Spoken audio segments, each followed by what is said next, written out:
Hey guys, welcome back to Urge. I'm going to do something a little bit different this time.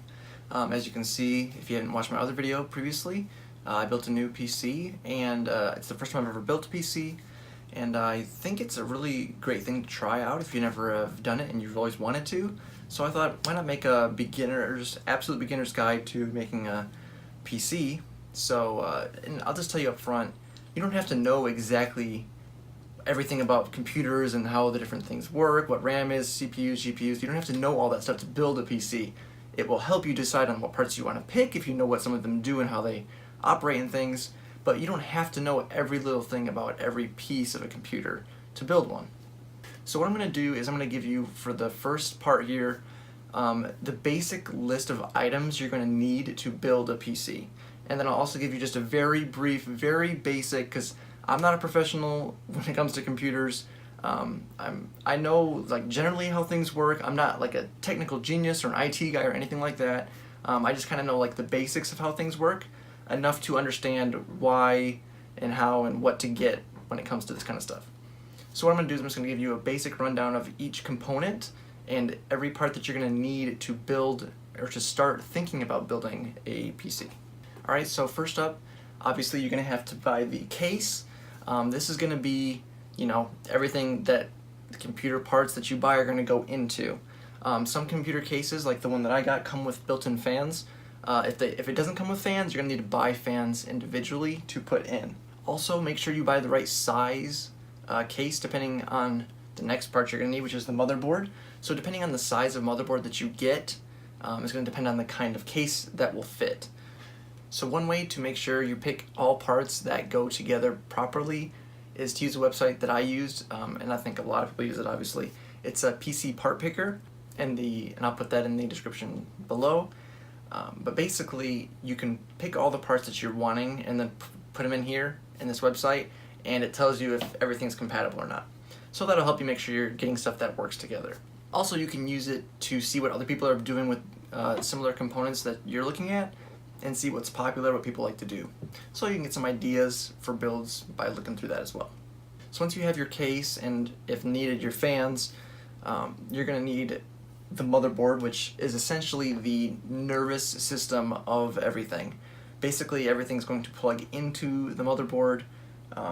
The fans, the GPU, the CPU, all the stuff is going into the motherboard, and it's the thing that, connects everything together. And again, I'll specify here, motherboards come in multiple different sizes, so again, make sure the kind of motherboard that you want is going to fit the needs of what you're looking at doing with the computer, whether it's gaming or just just use your computer to browse the web, or if you do video editing, or if you want to do Twitch streaming, stuff like that.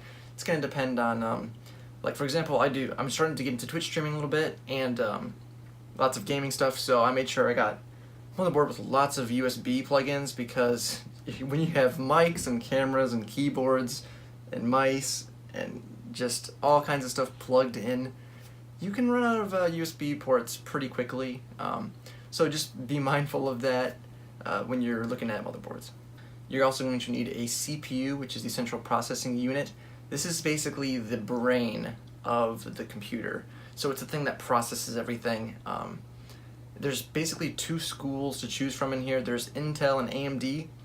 Now, again, there's compatibility issues here, so if you're going with Intel, I went with Intel because I feel more comfortable with Intel, and I've had lots of things that run Intel, and it's always worked fine for me. So, plus with reviews and stuff, it seemed like it was, for what I was going to go for with the whole GPU and everything else, it worked best to go with Intel for my build.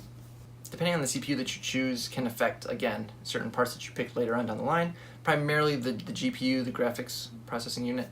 That's going to be your biggest component. But so if you're picking AMD, stay with your AMD, Ryzen, Threadripper, those things. If you're picking Intel, you have NVIDIA, GeForce, all that good stuff. Next, when it comes to the operations portions, you have the RAM, or the memory. Usually you're going to want to get at least 8 gigs. I would suggest getting 16 like I did. That's going to fit most everyone's needs. You could probably get away with 8, but for the cost you might as well just go ahead and get 16 gigs. And basically what the RAM, the memory does, is it's kind of like the thinking thought process. So it lets you multitask stuff. It lets you just kind of run multiple operations, and it kind of stores information temporarily. So you have like hard drives where it stores the information permanently. So you turn your computer on or off, doesn't matter, the data's on there.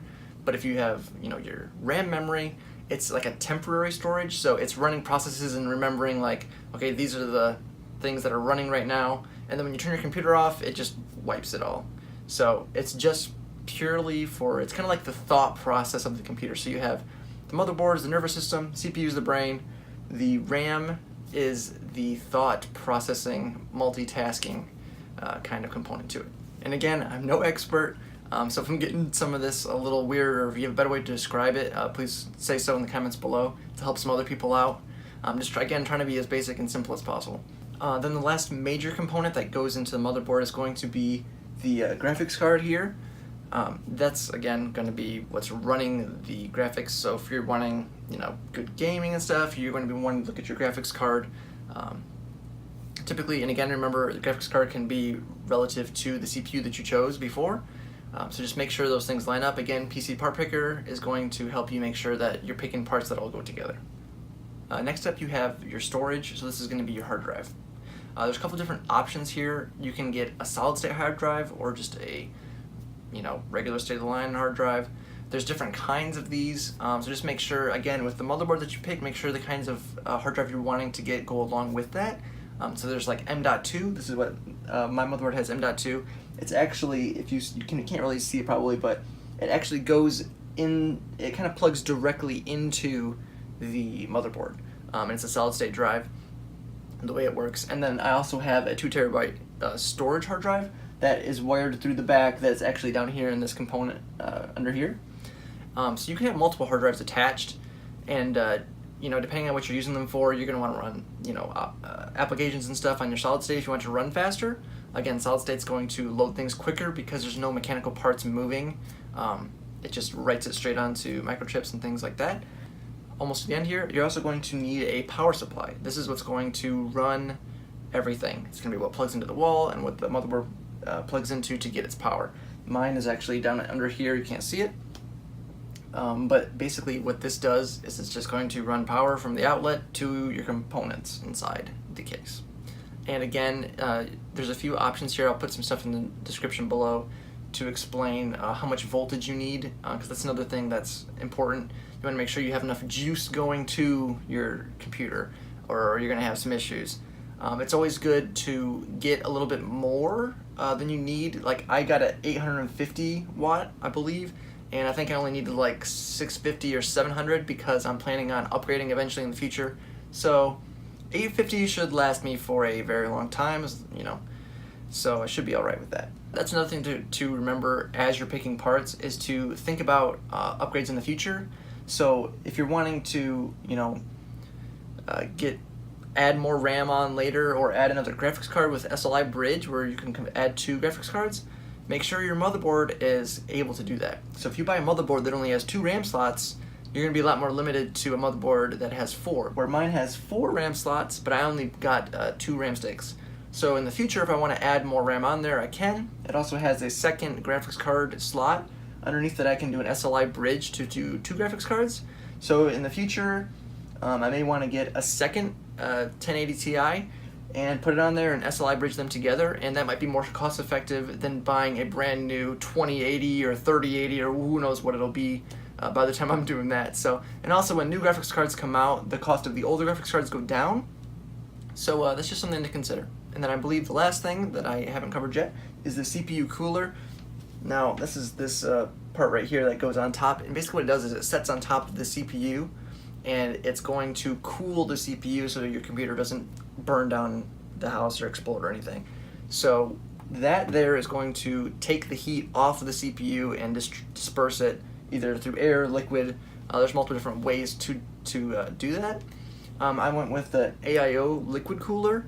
It's an all-in-one. So what it is it comes with a radiator and fans and the cooler, and it cycles water through the tubes there to pull the heat from the CPU and basically blow it out into the radiator and then cool it off and then recycle water in, etc., etc. Another option too that's cheaper is to just get a CPU fan, which is going to be, you know, maybe half the cost, maybe a third the cost. There are really good CPU fans that are cheaper. So just because you have a CPU fan doesn't mean it's not as good as an AIO. It's just a different option. Another thing too that you remember with AIOs is there's always a chance for leaking. And eventually, you know, everything's going to get wear and tear. Just be mindful of that if you're going to get a liquid one, that you're probably going to have to change it out in the future. Whereas a fan will probably last a little bit longer. But again, everything always has, you know, a chance of wearing down eventually. So just keep that in mind. Alright, so a quick recap. You're going to need a case and case fans if it doesn't come with them. You're going to need a motherboard, a CPU cooler, RAM sticks, a graphics processing unit or GPU. Then you're going to need a hard drive form, either SSD, solid state, or just a regular hard drive, mechanical. And then you're going to need a power supply. Once you have all those parts, it's all just down to the ordering and assembly process. Now you might be thinking, okay, I know what I need, but how do I decide what to do? Well, Amazon's your best friend, PC Part Picker is your best friend. Look at reviews, talk to people on Reddit and stuff. There's a couple subreddits that are really helpful, like Build Me a PC, which I'll probably put some of those in the description below as well, for communities to interact with to help you with process. I'll try to answer any questions if you have that are basic, but again, I'm not an expert on computers. I might be able to just help you with the basics. If you want to get a little bit more expert information, you might want to go to like the subreddits and stuff where people are professional PC builders or IT people and stuff like that. But I can help as much as I can with the information and knowledge that I acquired through building my own.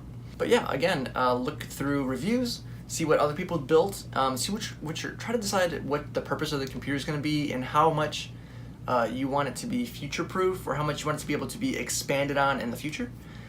So just keep those things in mind, and when you're shopping around, look at reviews, see what people have to say about individual parts, see what parts people use together, and you know, take some time. Don't rush it. There's no reason to rush, especially if you're going to build something a little bit more high-end. It's definitely worth taking your time and being a little bit nitpicky with the parts and components that you pick. Alright guys, so if you enjoyed the video, please remember to like, subscribe, hit the bell notification for any future videos that we post. If you have any other comments or questions, let me know down below. If you have some ways to describe some of the parts better than I did, which I'm sure most of you probably will, go ahead and put those down below for people that are needing a little bit of education on how the parts work. But yeah, as always guys, thanks for watching.